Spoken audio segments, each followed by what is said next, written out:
என்றைக்குமே கமெண்டேட்டர் ஆவேன்லாம் நினச்சதே இல்லை சந்திர sir. First தமிழில் கிரிக்கெட் கமெண்ட்ரி வருமானே யோசிச்சது கிடையாது. தோனிக்கு இது கடைசி சீசனாக இருக்குமா? இருக்கிறதுக்கான வாய்ப்புகள் அதிகம். அந்த டிஷர்ட் வந்து அந்த குறியீடு தான் சொல்லுது. நீ பொட்டு வச்ச தங்க கூட பாட்டு இந்த இடம் ப்ளே ஆகுமா ஆகாதா? நிச்சயமாக ஆகும். இப்போ இல்லாட்டி எப்போ தோனி மாதிரி ஒரு ஆளை இன்னும் இந்தியன் டீம்லேயே பெருசாக யாரும் ரீப்ளேஸ் பண்ண மாதிரி தெரியல. அதாவது உங்களுக்கு அந்த ரோல் பண்ணுறதுக்கு ஆளுங்க இருப்பாங்க, பட் அந்த ஆளுமே அந்த அந்த கேப்டன்சிக்கு உண்டான பிரெயின் அது வந்து கிடைக்கிறது கஷ்டம். என்ன தொகை கொடுத்து எடுத்தாலும் அது எப்பவுமே ஒர்க் அவுட் ஆக மாட்டேங்குது. அதுக்கு என்ன காரணம்? காரணம் என்னதுன்னா, அந்த டீமு நம்ம பரோட்டா சூரி மாதிரி தான், எல்லாம் கோட்டையும் எழுதி மறுபடியும் முதல்ல இருந்து ஆரம்பி. ஸோ இஷான் கிஷன் வந்து இந்த ரேஸில் நானும் இருக்கேன் அப்படின்னு காமிக்கிறது இந்த சீசன் ரொம்ப நல்லா பண்ணியாகும். பாருங்க, எப்பவுமே மும்பை இந்தியன்ஸ் ஆன் பேப்பர் செம டீம். நடுவில் 2 வருஷம் ஆர்ச்சரை நம்பி டார்ச்சரை அனுபவிச்சாங்க. சிஎஸ்கேக்காக யார் அதிக நாள் ஸ்குவாட்ல இருந்திருக்காங்க, ஆனால் மேட்சே கிடச்சதில்லை. ஃபைனல்ஸில் யார் வருவாங்க? டாப் 4 இந்த தடவை பிக் பண்ணுறது ரொம்ப கஷ்டமாக இருக்குது எனக்கு. நீங்கள் ஃபைனல்ஸ்னு கேட்குறீங்க. இந்து தமிழ் திசை நேயர்களுக்கு வணக்கம். மார்ச்லேருந்து மே வரைக்கும் கிரிக்கெட்டை பொறுத்தளவுக்கு ஒரு திருவிழா, இந்தியாவை பொறுத்தளவுக்கு ஒரு திருவிழா. அந்த திருவிழாவில் தமிழ் கமெண்ட்ரி அப்படின்னு சொன்ன உடனே ஒருத்தர் உடனே ஞாபகத்துக்கு வருவார். அவர் ஒரு ஆர்ஜேவாக இருந்தார், அப்புறம் நடிகரானார், அப்புறம் பார்த்தா கிரிக்கெட்டுக்குள்ளே பூந்து இப்போ அலசி ஆராய்ஞ்சி கிரிக்கெட்டோட குயிஸ் மாஸ்டர்னு சொல்லலாம். இவர் கேட்குற கேள்விக்கு கூகுளே பதில் தேட முடியல. நிறைய பேர் சொல்கிறாங்க, ஐயோ அவர் கேட்குற கேள்வி கூகுளே பதில் தேட முடியலைங்க அப்படிங்கிறாங்க. முத்து எங்கள் சொத்து அவர் தான் கூட இருக்கார். வணக்கம் முத்து. வணக்கம். வணக்கம் சந்துரு சார். வணக்கம் இந்து தமிழ் நேயர்களே, சந்திப்பதில் ரொம்ப ரொம்ப மகிழ்ச்சி. கிரிக்கெட் அப்படிங்கிறது உங்கள் லைஃப்பில் எப்போ வந்துச்சு? அதான் கிரிக்கெட் வந்து எப்போவுமே இருந்துச்சு. லைஃப்பில் சின்ன வயசுலேருந்தே வெறித்தனமாக விளையாடினேன். அன்ஃபார்ச்சுனேட்லி அந்த டைமில் வந்து இந்த கோச்சிங் போய் அந்த மாதிரி பண்ணுற அளவுக்கு வீட்டில் வசதி இல்லை. பட் எப்போவுமே கிரிக்கெட் பார்க்குறது வந்து வெறித்தனமாக பார்ப்பேன். எப்படி நம்ம இந்த 90s கிட்ஸ் வந்து அந்த காலத்து கிரிக்கெட்டை எப்படி ஒவ்வொரு மேட்சும் பார்ப்பாங்களோ அதே மாதிரி மேட்ச் பார்க்க முடியாதுன்னா ஸ்கூலுக்கு டிரான்சிஸ்டர் எடுத்துகிட்டு போய் பேக்குள்ளே வச்சு தலைவலி பர்மிஷன் கேட்டு படுத்துட்டு ஸ்கோர் கேட்போம். ஸோ அந்த மாதிரி பண்ணிக்கிட்டு இருந்தேன். கிரிக்கெட்டோட காதல் அப்போவே ஆரம்பிச்சிருச்சு. ரொம்ப முன்னாடி அதான் அது நலம் நலவர பாட்டு மாதிரி, நீ இங்கு சுகமே நான் அங்கு சுகமாங்கிற மாதிரி முத்துவோட கிரிக்கெட் கனெக்ட் அப்படியே இருந்துச்சு. ஆனால் என்னைக்காவது கிரிக்கெட் நம்ம கனெக்டாக இருக்கு, நம்ம பிளேயராக மட்டும் கமெண்டேட்டர் ஆகும்னு என்னைக்காவது யோசிச்சு பார்த்துருக்கீங்களா? இல்லை, பிளேயராக வந்து ஆசை என்றைக்குமே இருந்துச்சு.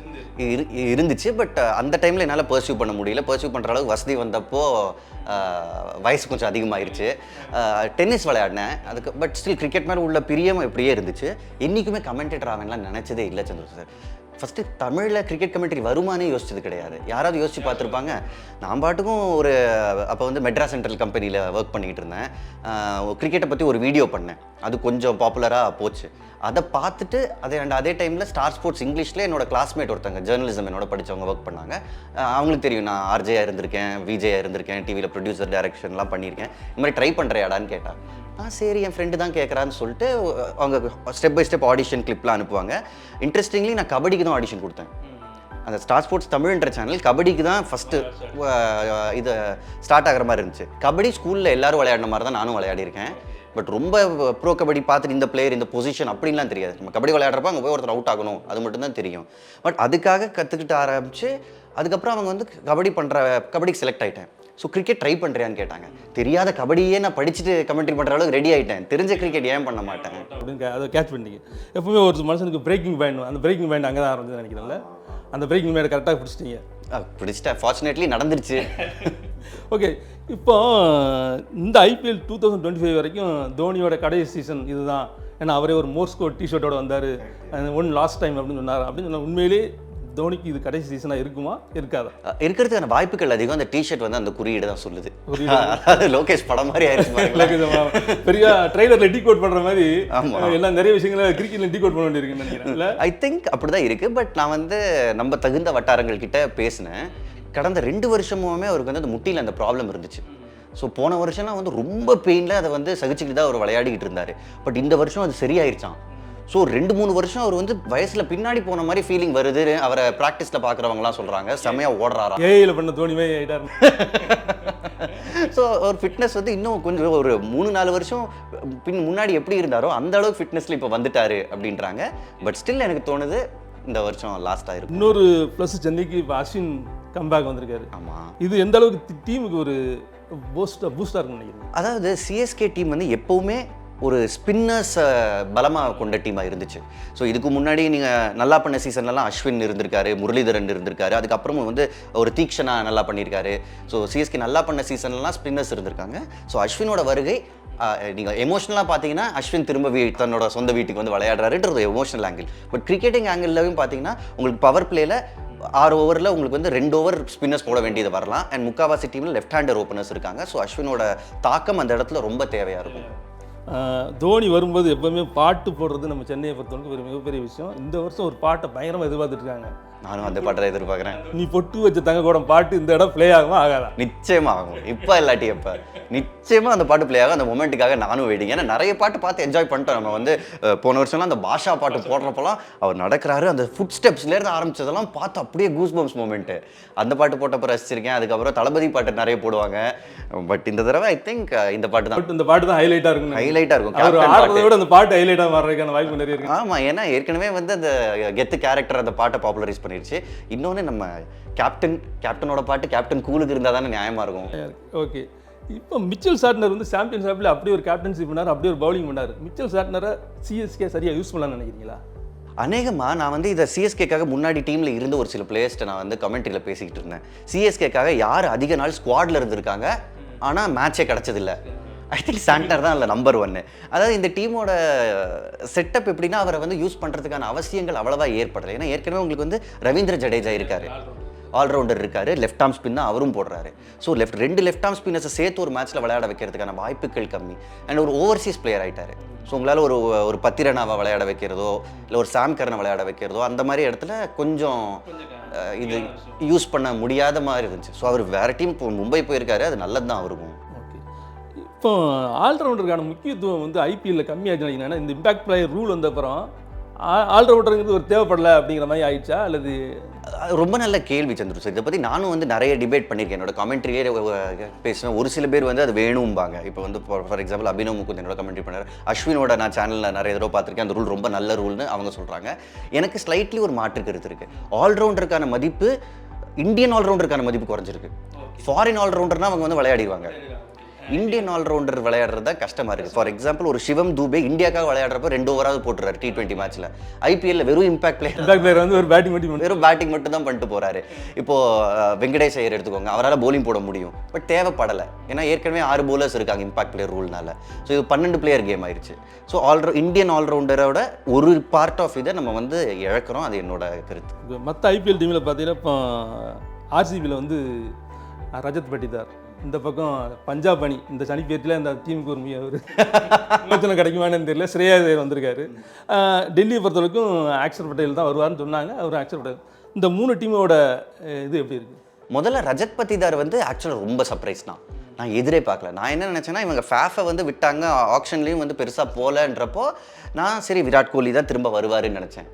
ஏன்னா விராட் கோலி இதுக்கு முன்னாடி அவரை கேப்டன்சிலேயும் தூக்கல. அவர் கேப்டன்சி வேண்டான்னு போனார். ஏன்னா அதே டைமில் இந்தியன் டீம்லேருந்து கேப்டன்சியில் தூக்கியிருந்தாங்க அவரை. ஸோ எமோஷனலாக எடுத்த டிசிஷன் மாதிரி இருந்துச்சு. இப்போ அந்த பேகேஜே கிடையாது. T20 இன்டர்நேஷனல் விளையாடுறதில்ல, ரிட்டையர் ஆயாச்சு இந்தியன் T20I ஃபார்மேட்லேருந்து. ஸோ கம்மி ப்ரெஷரு பண்ணுவாருன்னு நினச்சோம். பட் ஸ்டில் கொஞ்சம் ஃபியூச்சருக்காக யோசிக்கிறாங்க. ஒரு யங்ஸ்டரை நம்பி கொடுத்துருக்காங்க. செம பெரிய டிசிஷன். எப்படி போகுதுன்றது நம்ம மேட்சை பார்த்து தான் சொல்ல முடியும். பட் ஒரு யங்ஸ்டர் அதுவும் ஒரு இந்தியன் யங்ஸ்டர் மேலே நம்பிக்கை வச்சிருக்காங்கன்றப்போ சந்தோஷமாக தான் இருக்குது. பஞ்சாப் சொல்லுங்கள். பஞ்சாப் பற்றி ஸ்ரேயஸ் எக்ஸ்பெக்டட் தான். ஆக்ஷன் அப்போவே நான் என்ன நினச்சேன்னா டெல்லி வந்து ஸ்ரேயஸுக்காக ஹெவியாக போவாங்க. ஏன்னா ஏற்கனவே அங்கே விளையாடி இருக்காரு. அவங்கள ஃபைனல் வரைக்கும் அவங்க கூப்பிட்டு போன கேப்டனு. பட் அவங்க போவே இல்லை. ஏன்னா அவருக்கும் ரிக்கி பாண்டிங்க்கும் ஒரு நல்ல ஈக்குவேஷன். ஸ்ரேயஸ்க்கும் ரிக்கி பாண்டிங் இப்போ பஞ்சாப் கோச் ஆகிட்டாரு. ஸோ அவ்வளோ ஹெவி தொகை கொடுத்து எடுத்திருக்காங்க. நேச்சுரலி கேப்டன்சி என்ன தொகை கொடுத்து எடுத்தாலும் அது எப்பவுமே ஒர்க் அவுட் ஆக மாட்டேங்குது. அதுக்கு என்ன காரணம் என்னதுன்னா அந்த டீமு நம்ம பரோட்டா சூரி மாதிரி தான். எல்லாம் கோட்டையும் எழுதி மறுபடியும் முதல்ல இருந்து ஆரம்பி சீசன் கோச் மாற்றுவாங்க. இல்லை சீசன் ஒரு மேட்சுக்கு இன்னொரு மேட்சுக்கு பிளேயர்ஸ் விளையாட பிளேயர்ஸ் கடுமையாக மாறுவாங்க. ஆமாம், கடுமையாக மாறுவாங்க. அண்ட் நான் கேள்விப்பட்ட வர வந்து ஓனர்ஷிப்போட தலையீடு ரொம்ப நிறைய இருக்கும். நீங்கள் நல்லா பண்ணுற டீம்னு எடுத்துக்கிட்டிங்கன்னா ஒரு சிஎஸ்கே 5 தடவை ஜெயிச்சிருக்காங்க, மும்பை 5 தடவை ஜெயிச்சிருக்காங்க. இந்த மாதிரி டீம்ஸில் வந்து ஓனர்ஸோட குறுக்கீடு அவ்வளோவா இருக்காது. வேற அந்த மாதிரி ஒரு டீமில் நிறைய இருக்கும். வீரேந்தர் சேவாக் இருந்திருக்காரு, அனில் கும்ப்ளே இருந்திருக்காரு, மிகப்பெரிய பெயர்கள் இருந்திருக்காங்க. ஆனால் ரிசல்ட்ஸ் வரல.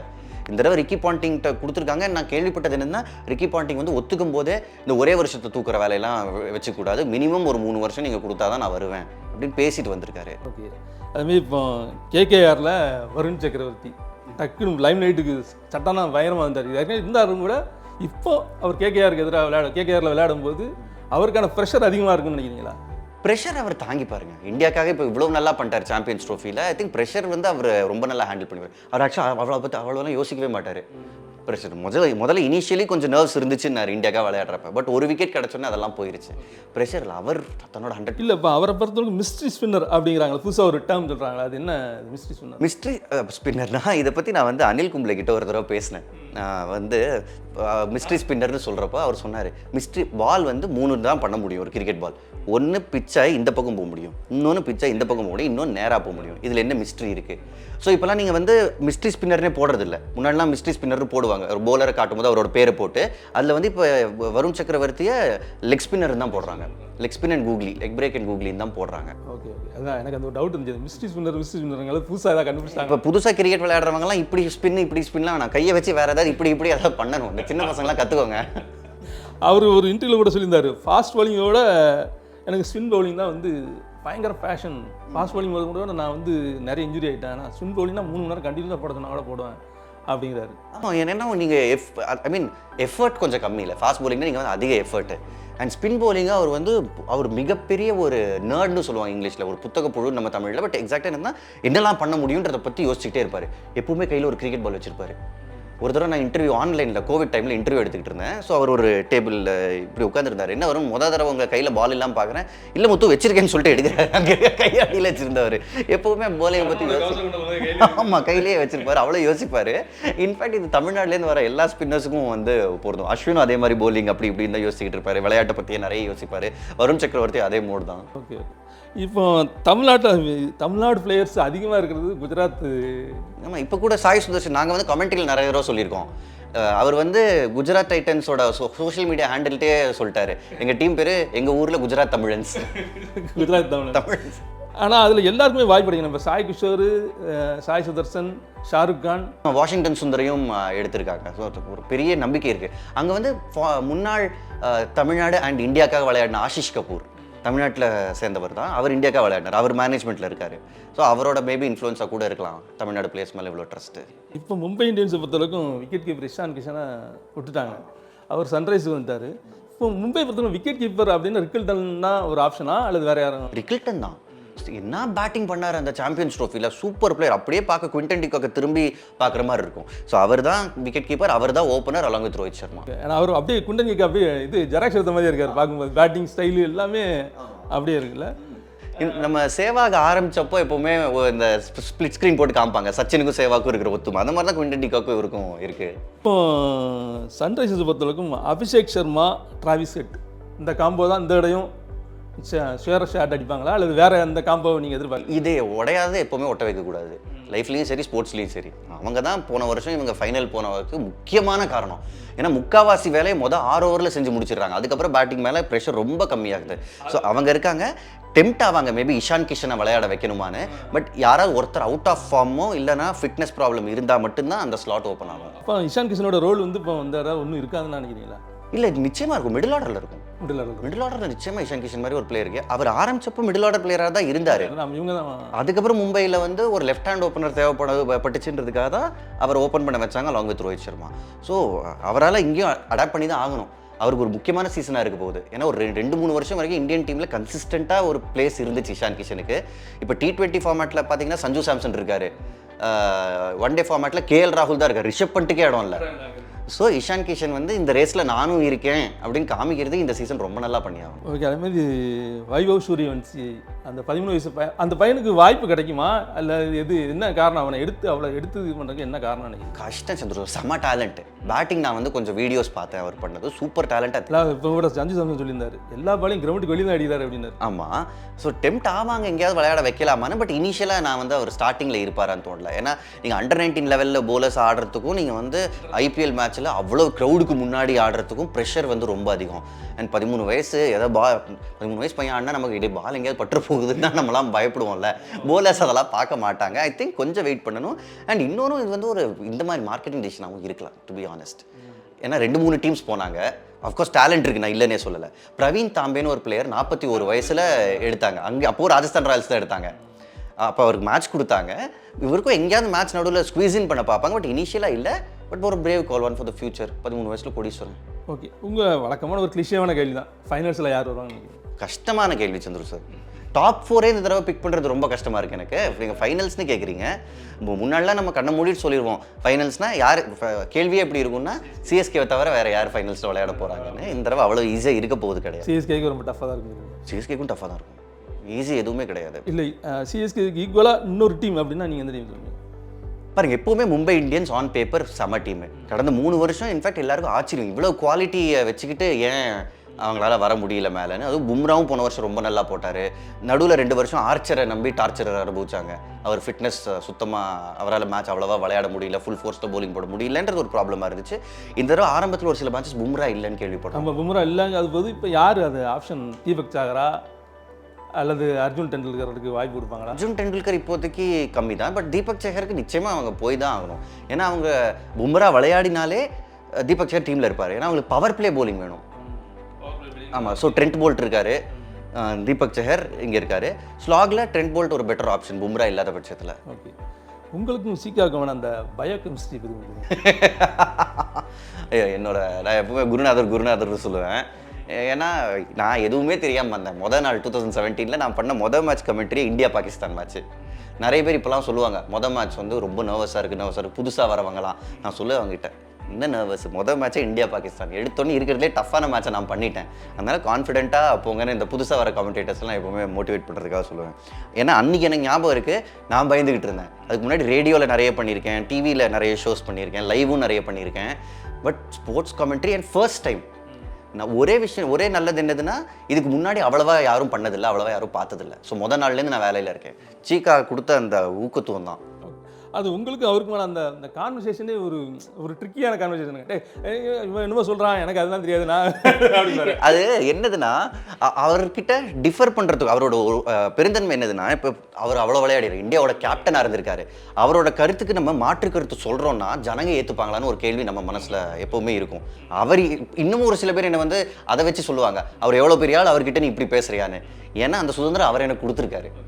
ஸோ அவர்கிட்ட எதிர்கேள்வி கேட்கணும், எப்படி கேட்கணுன்றது எனக்கு தெரியும், அவர் எப்படி ஹேண்டில் பண்ணணும்னு. ஸோ அது எல்லாமே அவர் கொடுத்த இதுதான். இப்போ எல்லாத்துக்குமே ஒரு ப்ரிப்பரேஷன் இருக்கும். நீங்கள் ஒரு மேட்ச் நீங்கள் கமெண்டேட் பண்ண போகிறீங்கன்னா உங்களோட ப்ரிப்பரேஷன் காலையிலேருந்து என்னவாக இருக்கும்?